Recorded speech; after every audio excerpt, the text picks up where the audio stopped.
Hello and welcome to another episode of the Climate Economy from the Hindu.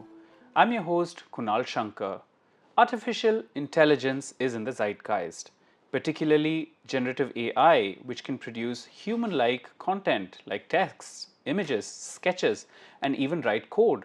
Terms like large language models have been thrown around, and much has been said about the new economies that this technological breakthrough might usher in.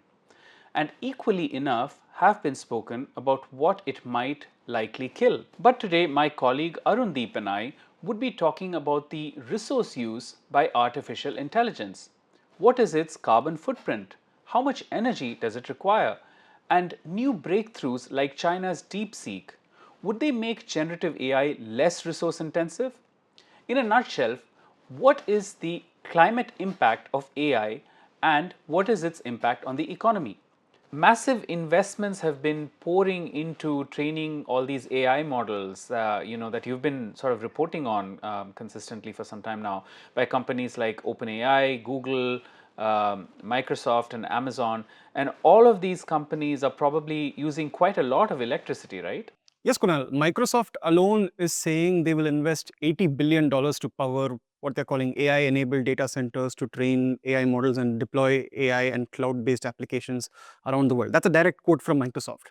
Now, a lot of this money will go into buying GPUs, which are graphics processing units, right, that AI models are trained on and that they run on. But these are chips, and you need electricity to run data centers and the chips that they house. And you need water to cool the equipment that is residing in the data centers as well. And Goldman Sachs estimated, Goldman Sachs research estimated last month that there will be a 165% increase in how much power data centers use around the world. Right now, Goldman Sachs guesses that the data center power demand is 55 gigawatts around the world, right? Which is more than 10% of the installed capacity that the entire electricity grid of India has, right? So there are entire countries that use more data, more power than what just the data center industry alone uses. And AI accounts for something like 14% of these data centers' electricity consumption. And that's something like 7.7 gigawatts right now out of this 55, and it's probably just going to go up from there. There are more countries, entire countries that use less power than what Oh these yeah, these that's what I meant. Yeah, yeah. and a lot of this electricity is going to actually train these models and not necessarily in querying, like the way we do. For instance, to give our viewers an instance, is the way we sort of just type out a search engine, which is what we do in an interface of a generative AI as of now. But now for these new models that you're talking about, data centers and GPUs, unless they're running on light LLM directly on your mobile phone or laptop, what kind of, I mean, give us a sense of the scale of water also that you just mentioned, and in these companies, are they saying, well, we have this model and we've done it right? No, I mean, yeah, it's not like these companies are saying, well, we have a good model, we have already done, DeepSeek R1, so we are done. That's uh, our last thing. Now we will just run everything on this, right? I mean, Microsoft, OpenAI, Google, even DeepSeek, they are constantly working on new models, and they have to train these things from the beginning each time, right? So these GPUs are always being used fairly extensively around the clock. So, but it's worth noting, Arun, you mentioned DeepSeek right now. And one of the reasons DeepSeek has been in the news is because it has been able to train on very good reasoning models. That's the kind that goes through a query step by step and has better responses overall. That a lot of companies are getting better and better using their resources efficiently and are able to use less electricity and water, as you pointed out. So does it mean that the criticism that these models are sort of carbon intensive or energy intensive, or rather, it's not really a criticism, it's actually a fact, Does it mean that in the longer term this might actually be less of a concern? Right. I mean, yeah, sure. DeepSeek was able to train its R1 model with only around $6 million in compute costs. But you have to remember again that the electricity use is not capturing the universe of resource consumption that any given AI model needs, right? A lot of these investments are going towards building these GPUs in the first place. And who knows if these chips were not being guzzled by all these AI models, would they have been manufactured in the first place? Right now, we are looking at NVIDIA's market size, and that's over $3.5 trillion already. And it peaked there. And if the generative AI and LLM wave, if these phenomena did not happen, would we still have that much manufacturing of chips going on? I mean, just to give you a sense of how much the chip industry alone takes, right? Greenpeace East Asia, they said in a report a couple years ago that by 2030, the semiconductor industry will be consuming something like 237 terawatt hours of electricity. And this is the chip manufacturing industry, it's not the data center industry. And that level of consumption is as much as all of the entire nation of Australia needed in 2021, right? So that's the scale we're looking at. It's just like mind boggling, the sheer amount of energy consumption alone, as you rightly point out, which goes into the making of these models.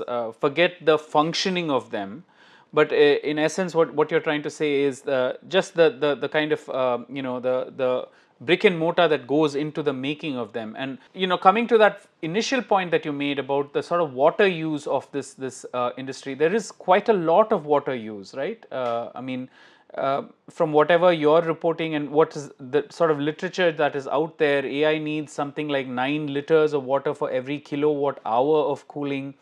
And a lot of semiconductor fabrication needs what you have called as ultra pure water, which is essentially easiest to purify from fresh water.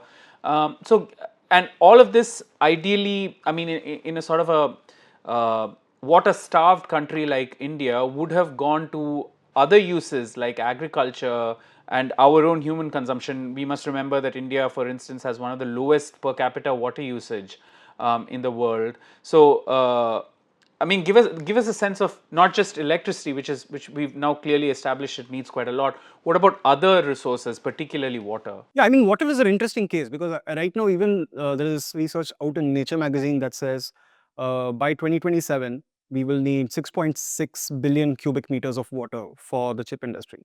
And again, that's another country off the list, right? That's what the UK consumes each year in terms of, all their water use. Now, Sam Altman put out a tweet saying, okay, look, this water use is actually not that big. 300 queries on ChatGPT is just 1 gallon of water. You compare it to a single hamburger, the comparison goes all the way. Even leaky pipes consume more water than we do. I mean, it's true, but even half of the UK's water usage is still a massive amount of water, right? I mean, we have to also remember that even the process of power generation requires a lot of water. A lot of thermoelectric kind of power generators, they need water to actually produce electricity on that scale. So you're seeing water usage across multiple parts of the value chain here. And Prime Minister Narendra Modi really underlined this whole resource problem when he spoke at the AI Action Summit in Paris. He said, and I'm quoting here, that there is no doubt that the high energy intensity of AI needs to be looked into, and this will require green power to fuel its future. Right. Yeah, it's interesting he said that because, well, we do have an ambitious target of reaching 500 gigawatts of renewable energy, non fossil fuel energy to be more precise, by 2050. And then, of course, we have that other ambitious aim of reaching net zero by 2070. And as you mentioned there, since you've sort of brought in India again, it's particularly important for a country like India since we have large swathes of our country that are still not, in fact, fully electrified, right? Mostly homes have been, but there are so many other processes, say businesses, mom and pop stores, and several of them don't quite have good electricity. Even if they have a, say, a connection, it's not good quality power which is enough to sustain it, and not throughout the day. There are often power outages, etc.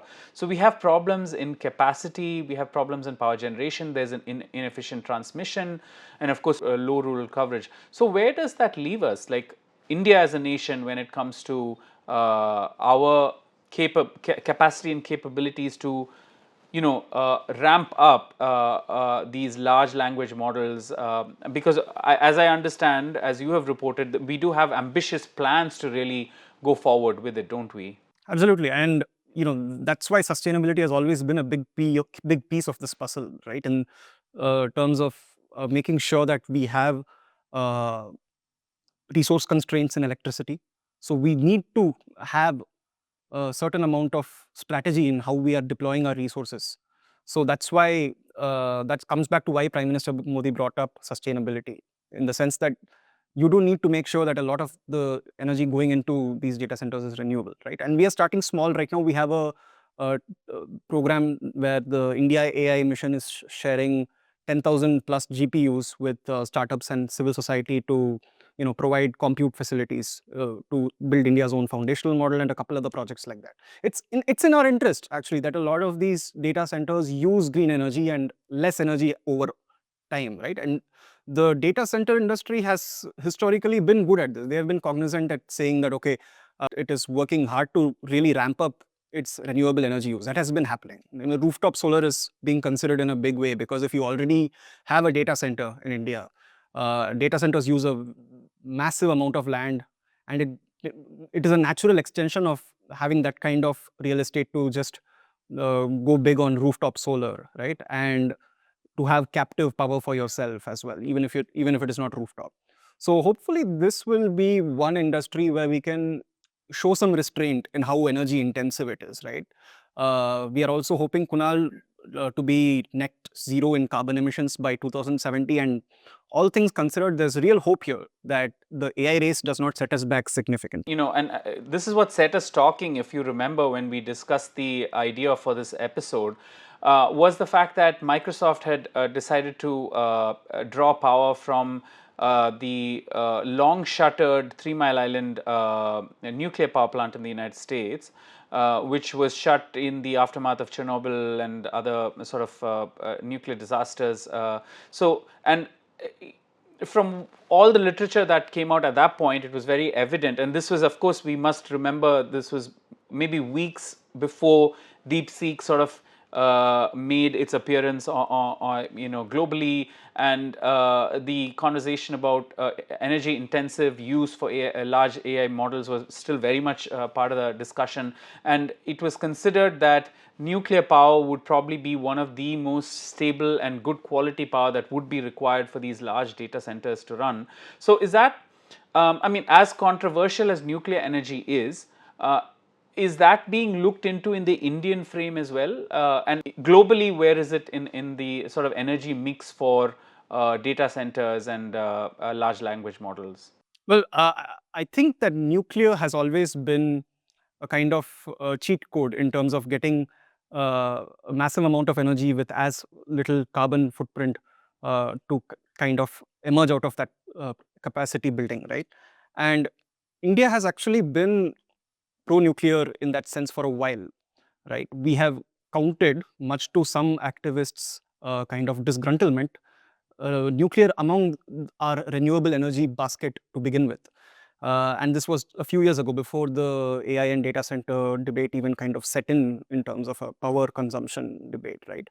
And if you are able to take care of the uranium acquisition problem and the safety problems that come out of uh, nuclear power plants, and managing the waste that comes out of it, these are the main things that people worry about when they are deploying nuclear on a big scale. Because if those aspects are managed, then it really does seem like a technology that can tempt policymakers on a much larger scale than individual solar or wind or other kinds of power things. And it does seem like it will emerge eventually if these problems are solved politically.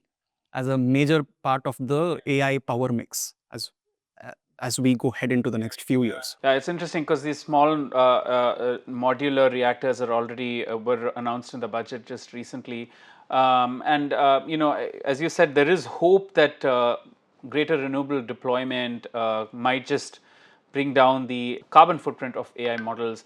So, on that cautious yet optimistic note, Arun, thank you so much for joining me on this episode and for this insightful conversation.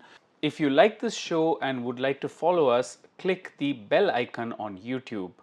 And better still, record your questions and send it to climateeconomy@thehindu.co.in. We would try to feature it one of our episodes and we would make sure that we answer your queries. Bye for now.